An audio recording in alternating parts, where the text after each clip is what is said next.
Salut les petits agents du ciel, prêts pour une nouvelle mission? Eh Bob, viens voir, il y a un mail, vite. Hein? Où ça? Regarde, encore une mission? Déjà? Oh. Votre mission, si vous l'acceptez, est de comprendre une parabole de Jésus, le Fils prodigue.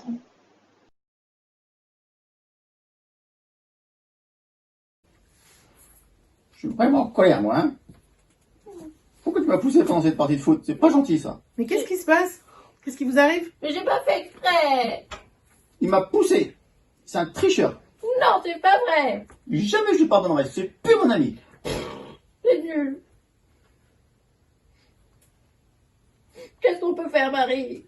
T'as une idée? Ah bah tiens, justement, il y a une vidéo, on va regarder et peut-être ça va vous aider. Ah, Ouais, bon, d'accord. ok. Allez.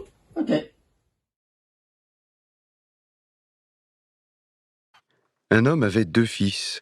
Le plus jeune dit à son père, « Père, donne-moi ma part d'héritage. » Le père partage alors ses biens entre ses 2 fils. Peu de jours après, le plus jeune rassemble tout ce qu'il a et part pour un pays lointain où il dépense toute sa fortune en menant une vie de désordre. Il a tout dépensé quand une grande famine touche le pays et il commence à se trouver dans le besoin. Il trouve un emploi auprès d'un habitant du pays qu'il envoie dans ses champs garder les porcs. Il voudrait bien se remplir le ventre avec les gousses que mangent les porcs, mais personne ne lui donne rien. Alors il réfléchit et se dit « Combien d'ouvriers de mon père ont du pain en abondance et moi, ici, je meurs de faim.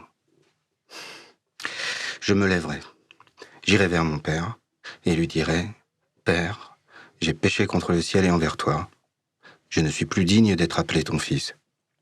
Traite-moi comme l'un de tes ouvriers. » Il se lève et s'en va vers son père. Alors qu'il est encore loin, son père l'aperçoit.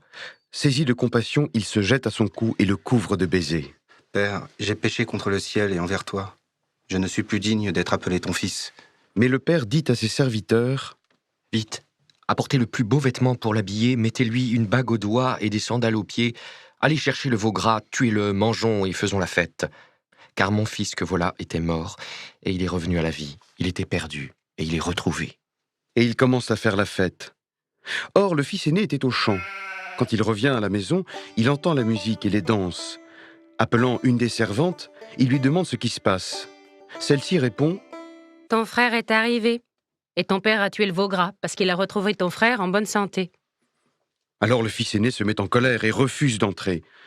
Quand son père vient le supplier de les rejoindre, il lui dit « Il y a tant d'années que je suis à ton service, sans t'avoir jamais désobéi.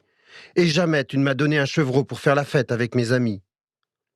Mais quand ton fils revient après avoir dépensé tout son argent n'importe comment, tu fais tuer pour lui le veau gras. » Le père répond « Toi, mon enfant, tu es toujours avec moi.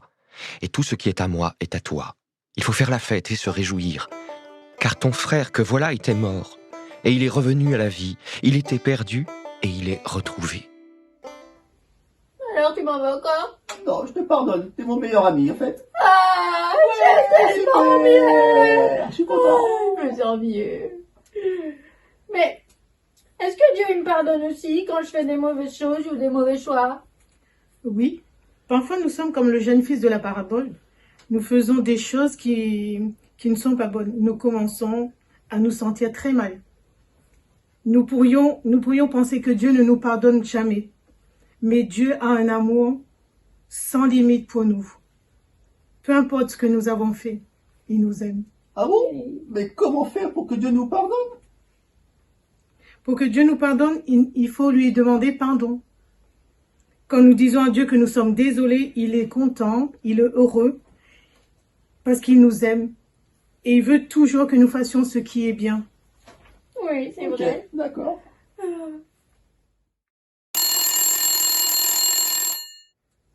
Alors, les petits agents, avez-vous compris la parabole du fils prodigue?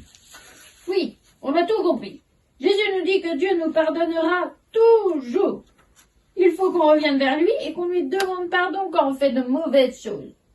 Eh bien, ce Jésus a vraiment plein de choses à nous apprendre. À bientôt, Bob. À bientôt!